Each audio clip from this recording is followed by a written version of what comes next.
As promised, here's a review of the Kess deck. We'll burn through real quick. So here's your commander. So red, black, and blue. Flying during each of your turns, you may cast an instant sorted card from your graveyard. If a card cast this way, you put it to your graveyard this turn, exile instead. 3/4. So let's go through the. This is the Cedh deck for Kess. I've got Scroll Rack in here. The islands, the basic ones I have, will be snow covered or a regular basic, and that's so that you can go through and combo off with your Tainted Pact, Windfall, Yawgmoth's Will, Scarlet Tarn, Demonic Tutor, Polluted Delta, Opposition Agent, Jessica's Will, Cabal Ritual, Blood Crypt. Try to stay focused here. Scour All Possibilities, Adoptive Voidwalker, Soul Ring, Chrome Mox, Snow Covered Swamp, Toxic Deluge,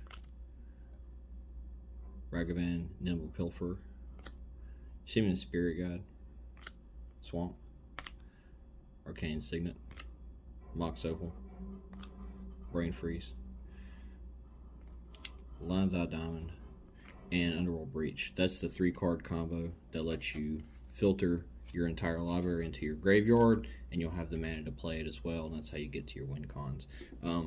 You can pretty much do that with any deck that's in these colors, and I highly recommend it. It's very good. Night's Whisper, Mystical Tutor, Mana Confluence, Galvanic Relay. I've added this one in here. It's a little bit outside the recommended build, but I like it a lot because what you're doing is you're exiling the top card of your library, and you may play that during your next turn. You may play that card. You're filtering through and setting yourself up for next turn, so you have options to play. Plus, you can storm off if you've played a lot of 0-drop spells or ones. Ponder, Talismanic Dominance, Mental Misstep to counter spell. Oh man, counter spell 1-drops. Force Will, Gitaxian Probe, Preordain, Fierce Guardianship, Dark Confidant, Path to Negation, Savor the Moment. So this is outside of the recommended one as well. The reason is, sorry, this table is really bad. The reason that I put Savor the Moment in here is if you're going to be playing Pact to Negation on the turn that you're about to combo off to protect yourself, and you're assuming that you're not going to have another turn, why not play Savor the Moment in case you are going to have another turn and you just need a few more mana to get it, or you, for whatever reason, you just need that extra card draw.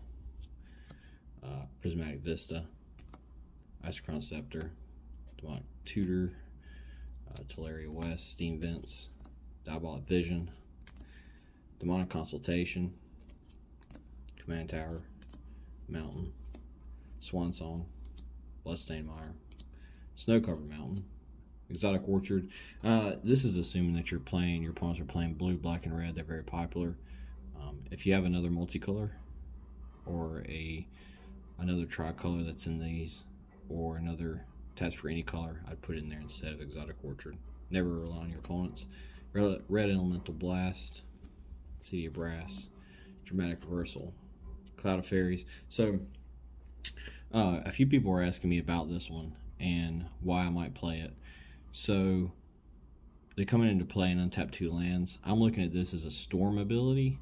That's why I put it in there. So I'm having a 2-drop storm that's letting me untap 2 lands. And I know it sounds silly, but whenever you're getting a not really a free cast, but you're getting a cast that's allowing you to untap some more advantageous lands that you may have tapped, because a lot of times you need 2 blue to set yourself up for the next turn. Maybe you've already played another blue spell ahead of this that you had to play and you needed to storm off. Well, you can use her ability to untap 2 islands or whatever your blue sources are, or maybe an island or a land is tapped for whatever reason. This actually came in pretty clutch because I reanimated her, which I thought was pretty funny. I reanimated her and was able to use her on the reanimation to untap 2 lands whenever my lands were locked down from a control spell.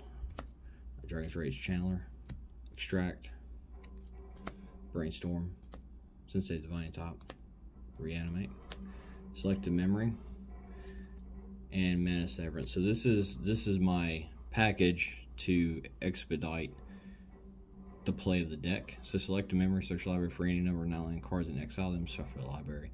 So Mana Severance is the other end, search the library for any land cards and remove them from the game, and then shuffle after. So the reason that I use selective memory is so I can get the high spells, the spells that cost like 2 or 3, get them out of the way, you know, maybe even just the 3 and up, and remove them from the deck so that I can play Peer into the, not Peer into the Abyss, I keep saying that, but play Ad Nauseum with a low value hit to myself. Also, if I'm playing off the top and I know that there are cards I don't want to play, I can use this and pull those out so I can play off the top.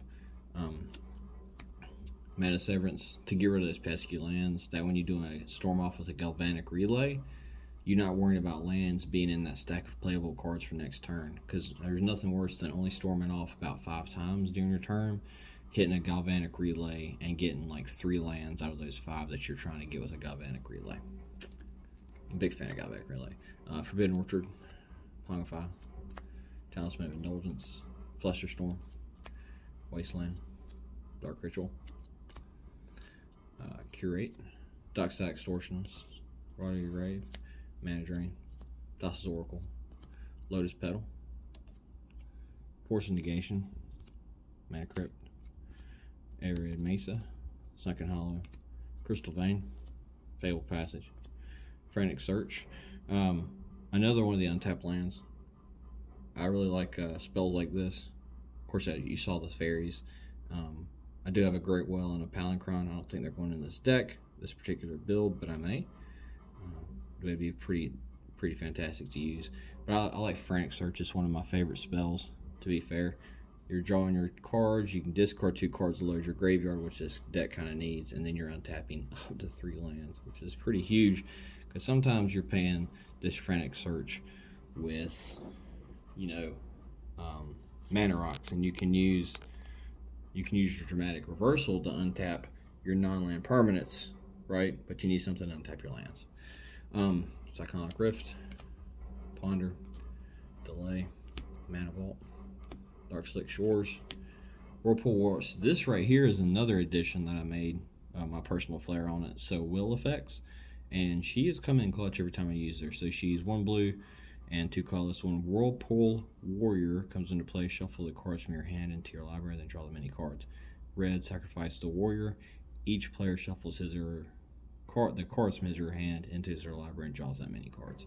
So I really like this one. I've used it quite a few times. I actually will target her with my own reanimation if there's no other good targets my opponents have. That way I can wheel my hand into my deck and draw a fresh new hand. And then do this ability later to sacrifice her, and then reanimate her again.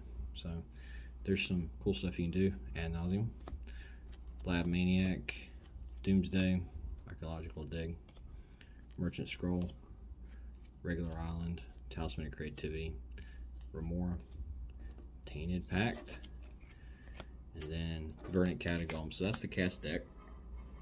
If you want me to go into more detail, I can. That was just a brief overview though. I'll show you what all's in the deck so that you understand in reference to what we'll be talking about in some of these videos. The EDH video that I've uploaded, and there's another one that's on the way too, just some generic thoughts. So I hope you enjoyed that video. The next one, actually, I think I'm going to throw down my Corval deck, because I want to play test those here in a minute. So the next video that I'll throw up here will be a review of what's in my Corval deck. Now, I don't want to go too in depth into it because I can talk for ages about Corval and everything that's in that deck. But that'll be the next one I upload. It's a mulch strategy. It's somewhat fast. It does take some finesse to play. You have to know what you're looking for. You have to be very particular. Kind of like Kess, you have to be very particular. You know what your win cons are, and you go and get them, and you focus down from that. But yeah, so stick tuned for that one. Stay around, and I'll see you on the next one, and it will be a good review of both these decks and how they played.